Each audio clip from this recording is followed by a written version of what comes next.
Hi friends, ನಮಸ್ತೆ ಎಲ್ಲರಿಗೂ. ಎಲ್ಲರೂ ಹೇಗಿದ್ದೀರಿ? ಆರಾಮಿದ್ದೀರಿ ಅಂತ ಅಂದ್ಕೊಂಡಿದ್ದೀನಿ. ನಾನು ಕೂಡ ಆರಾಮಿದ್ದೀನಿ. ಬೆಳಿಗ್ಗೆ ನನ್ನ ದುಡಿಮೆಗೆ ಎಲ್ಲ ನೀಟಾಗಿ ರೆಡಿ ಮಾಡಿ ಇಟ್ಕೊಂಡಿದ್ದೀನಿ. ನಂತರ ಇವತ್ತಿನ ವಿಡಿಯೋದಲ್ಲಿ ಹೇರ್ ಕೇರ್ ಟಿಪ್ಸ್ ಹಾಗೆ ರೆಸಿಪಿ ಕೂಡ ಶೇರ್ ಮಾಡ್ತಾ ಇದ್ದೀನಿ. ಮೊದಲು ನಾನಿಲ್ಲಿ 2 ಅಲೋವೆರಾ ತೊಗೊಂಡಿದ್ದೀನಿ. ಸೈಡ್ ಮುಳ್ಳೆಲ್ಲ ತೆಗೆದುಬಿಟ್ಟು ಇಟ್ಕೊಂಡಿದ್ದೀನಿ. ನೀಟಾಗಿ ವಾಶ್ ಮಾಡಿ ಒರೆಸಿ ಇಟ್ಕೊಂಡಿದ್ದೀನಿ. ಹಾಗೆ 2 ಈರುಳ್ಳಿ, 10 ನೆಲ್ಲಿಕಾಯಿ ತೊಗೊಂಡಿದ್ದೀನಿ. ಆದಷ್ಟು ಫ್ರೆಶ್ ಆಗಿರುವಂಥ ನೆಲ್ಲಿಕಾಯಿ ಇದ್ದರೆ ಒಳ್ಳೆಯದು. ಹಾಗೆ ನಾನಿಲ್ಲಿ 1 ಹಿಡಿ ದಾಸವಾಳ ಎಲೆ ತೊಗೊಂಡಿದ್ದೀನಿ. ನೀಟಾಗಿ ವಾಶ್ ಮಾಡಿ ಇಟ್ಕೊಂಡಿದ್ದೀನಿ. 1 ಹಿಡಿ ಕರಿಬೇವು ಕೂಡ ವಾಶ್ ಮಾಡಿ ಇಟ್ಕೊಂಡಿದ್ದೀನಿ. 10 ದಾಸವಾಳ ಎಲೆ ತೊಗೊಂಡಿದ್ದೀನಿ. ಇಲ್ಲಿ ನನಗೆ ಬಿಳಿ ದಾಸವಾಳ ಇತ್ತು, ಹಾಗಾಗಿ ನಾನು ಬಿಳಿ ದಾಸವಾಳ ತೊಗೊಂಡಿದ್ದೀನಿ. ನಿಮ್ಮ ಹತ್ರ ಕೆಂಪು ದಾಸವಾಳ ಇದ್ದರೆ ತೊಗೊಳ್ಳಿ. ಹಾಗೆ ನಾನು ಬ್ರಾಹ್ಮಿ ಎಲೆ ತೊಗೊಂಡಿದ್ದೀನಿ. ಇಲ್ಲಿ ನೋಡಿ ನಿಮಗೆ ತೋರಿಸ್ತಾ ಇದ್ದೀನಿ. ಯಾರಿಗೆಲ್ಲ ಬ್ರಾಹ್ಮಿ ಎಲೆ ಅಂದರೆ ಗೊತ್ತಿಲ್ವಲ್ಲ, ಅವರು ನನಗೆ ಕಮೆಂಟ್ ಮಾಡಿ. ಅದು ಬಳ್ಳಿ ಹೇಗಿರುತ್ತೆ ಅಂತ ತೋರಿಸ್ತೀನಿ. ನಂತರ 10 ರಿಂದ 12 ವಿಳ್ಯದೆಲೆ ತೊಗೊಂಡಿದ್ದೀನಿ. ನಾನು ಮನೆಯಲ್ಲೇ ಇರುವಂಥ ಎಲೆ ಬಳ್ಳಿಯಿಂದ ತೊಗೊಂಡಿದ್ದೀನಿ. ನೀವು ಅಂಗಡಿಯಿಂದ ತರಿಸಿ ಬೇಕಿದ್ದರೆ ಹಾಕ್ಕೋಬಹುದು. ಎಲೆ ಚಿಕ್ಕದಿರೋದ್ರಿಂದ 10 ರಿಂದ 12 ಹಾಕಿದ್ದೀನಿ. ದೊಡ್ಡ ಎಲೆ ಆದರೆ 5 ರಿಂದ 6 ಆದರೆ ಸಾಕು. ನಂತರ ನಾವು ಗ್ರೈಂಡ್ ಮಾಡ್ಕೋಬೇಕು. ನೀಟಾಗಿರುವಂಥ ಮಿಕ್ಸಿ ಜಾರ್ ತೊಗೊಂಡಿದ್ದೀನಿ. ಅದಕ್ಕೆ ನಾನು ಇಟ್ಕೊಂಡಿರುವಂಥ ಇಂಗ್ರೀಡಿಯೆಂಟ್ಸನ್ನೆಲ್ಲ ಸೇರಿಸ್ಕೊಳ್ತಾ ಇದ್ದೀನಿ. ನೀರು ಹಾಕದೆ ನಾವು ಗ್ರೈಂಡ್ ಮಾಡ್ಕೋಬೇಕು. ಮೊದಲು ನಾವು ಗ್ರೈಂಡ್ ಮಾಡಿಕೊಂಡು ಆ ನಂತರ ಸ್ವಲ್ಪ ಕೊಬ್ಬರಿ ಎಣ್ಣೆ ಸೇರಿಸ್ಕೊಂಡು ಗ್ರೈಂಡ್ ಮಾಡ್ಕೋಬೇಕು. ಇಲ್ಲಿ ನೋಡಿ ನಾನು ಪಾತ್ರೆ ತೊಗೊಂಡಿದ್ದೀನಿ. ಪಾತ್ರೆಗೆ 1/2 ಲೀಟರ್ ಕೊಬ್ಬರಿ ಎಣ್ಣೆ ಸೇರಿಸ್ಕೊಳ್ತಾ ಇದ್ದೀನಿ. ನಾನು ಪ್ಯಾರಾಶೂಟ್ ಕೊಬ್ಬರಿ ಎಣ್ಣೆ ತೊಗೊಂಡಿದ್ದೀನಿ. ನಿಮಗೆ ಯಾವುದಿಷ್ಟನೋ ಅದನ್ನು ತಗೊಳ್ಳಿ. ನಂತರ ನಾನಿಲ್ಲಿ ಎಳ್ಳೆಣ್ಣೆ ಸೇರಿಸ್ಕೊಳ್ತಾ ಇದ್ದೀನಿ. 100 ಗ್ರಾಮ್ ಆಗುವಷ್ಟು ಎಳ್ಳೆಣ್ಣೆ ಸೇರಿಸ್ಕೊಂಡಿದ್ದೀನಿ. ಆದಷ್ಟು ಪ್ಯೂರ್ ಆಗಿರುವಂಥ ಎಳ್ಳೆಣ್ಣೆ ತಗೋಬೇಕು. ಇಲ್ಲಿ ನೋಡಿ ನಾವು ರೆಡಿ ಮಾಡಿ ಇಟ್ಕೊಂಡಿರುವಂಥ ಪೇಸ್ಟು ಸೇರಿಸ್ಕೋಬೇಕು. ನೈಸ್ ಪೇಸ್ಟ್ ಏನು ಮಾಡೋ ಅವಶ್ಯಕತೆ ಇಲ್ಲ, ತೆರಿಯಾಗಿದ್ದರೆ ಸಾಕು. ಇವಾಗ ನಾವು ಎಣ್ಣೆ ಮತ್ತು ಪೇಸ್ಟು ನೀಟಾಗಿ ಮಿಕ್ಸ್ ಆಗಬೇಕು. ಆ ರೀತಿಯಾಗಿ ನಾವು ಒಂದು ಸಾರಿ ಮಿಕ್ಸ್ ಮಾಡ್ಕೋಬೇಕು. ಇಲ್ಲಿ ನೋಡಿ ನಾನು ಮಿಕ್ಸ್ ಮಾಡ್ಕೊಳ್ತಾ ಇದ್ದೀನಿ.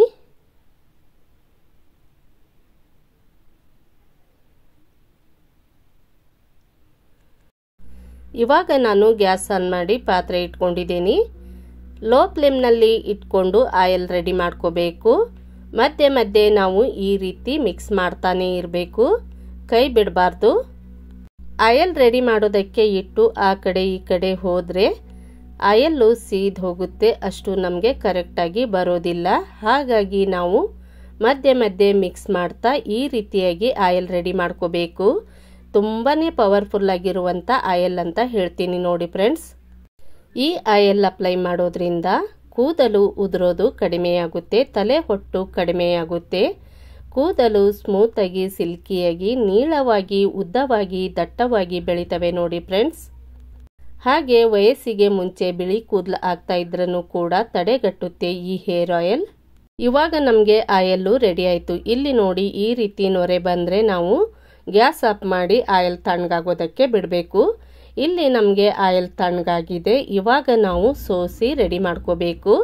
ಸ್ಟ್ರೈನರಿಂದ ಆಯಿಲ್ ಸೋಸಬಾರ್ದು, ಬಟ್ಟೆಯಿಂದ ಆಯಿಲ್ ಸೋಸಿದರೆ ನಮಗೆ ನೀಟಾಗಿ ಆಯಿಲ್ಲು ಸಿಗುತ್ತೆ.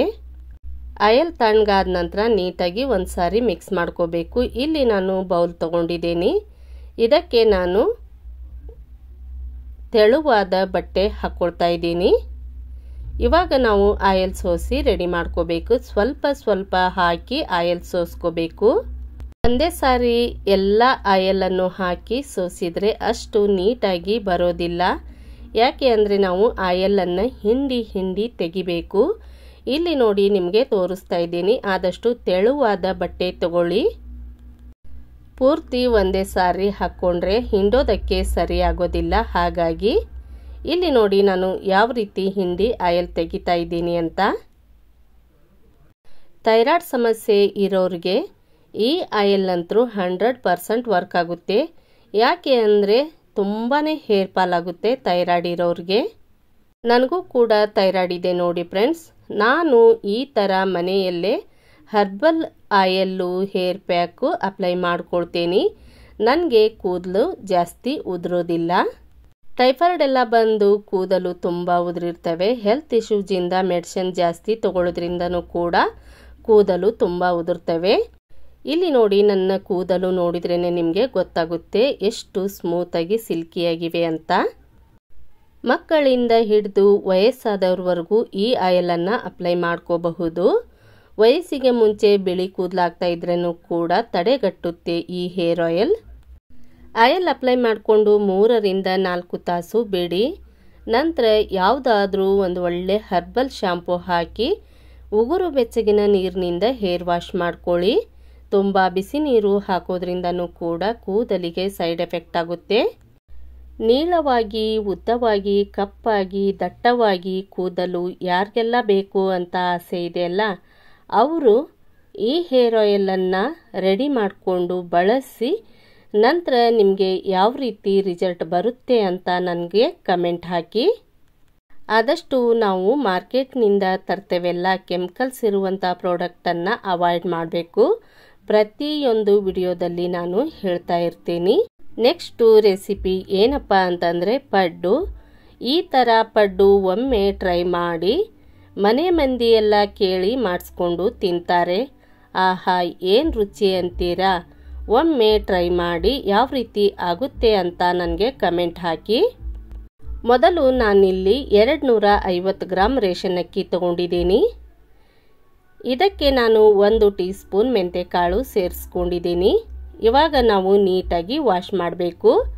ತಿಳಿ ನೀರು ಬರೋವರೆಗೂ ನಾವು ವಾಶ್ ಮಾಡಬೇಕು. ಯಾಕೆ ಅಂದರೆ ರೇಷನ್ ಅಕ್ಕಿಯಲ್ಲಿ ಪೌಡರ್ ಇರುತ್ತೆ. ಹಾಗಾಗಿ 2 ರಿಂದ 3 ಸಾರಿ ಈ ರೀತಿ ಕಿವುಚಿ ನಾವು ನೀಟಾಗಿ ವಾಶ್ ಮಾಡಬೇಕು. ಇಲ್ಲಿ ನೋಡಿ, ನಾನು ವಾಶ್ ಮಾಡಿಕೊಂಡೆ. ಇದಕ್ಕೆ ನಾನು 250 ಗ್ರಾಮ್ ಅನ್ನ ಸೇರಿಸ್ಕೊಳ್ತಾ ಇದ್ದೀನಿ. ಅಂದಾಜು ಪ್ರಕಾರ ಹೇಳ್ತಾ ಇದ್ದೀನಿ, ಸ್ವಲ್ಪ ಅನ್ನ ಜಾಸ್ತಿನೇ ಇದೆ. ಅನ್ನ ಹಾಕಿ ಆದ ನಂತರ ಮತ್ತೆ ನಾನು ಒಂದು ಸಾರಿ ವಾಶ್ ಮಾಡ್ಕೊಂಡು ಬಂದೆ. ಇಲ್ಲಿ ನೋಡಿ ನಿಮಗೆ ತೋರಿಸ್ತಾ ಇದ್ದೀನಿ. ಇದಕ್ಕೆ ನಾನು ನೀರು ಹಾಕಿ ನೆನೆಯೋದಕ್ಕೆ ಬಿಡ್ತಾ ಇದ್ದೀನಿ.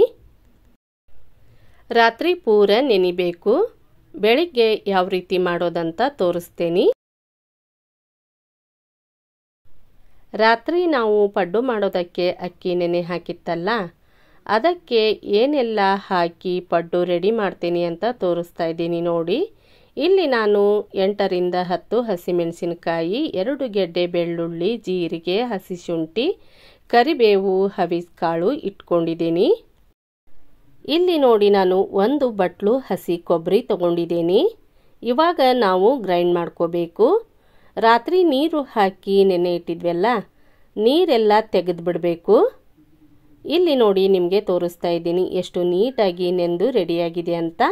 ಇವಾಗ ನಾನು ನೀರು ತೆಕ್ಕೊಳ್ತೀನಿ.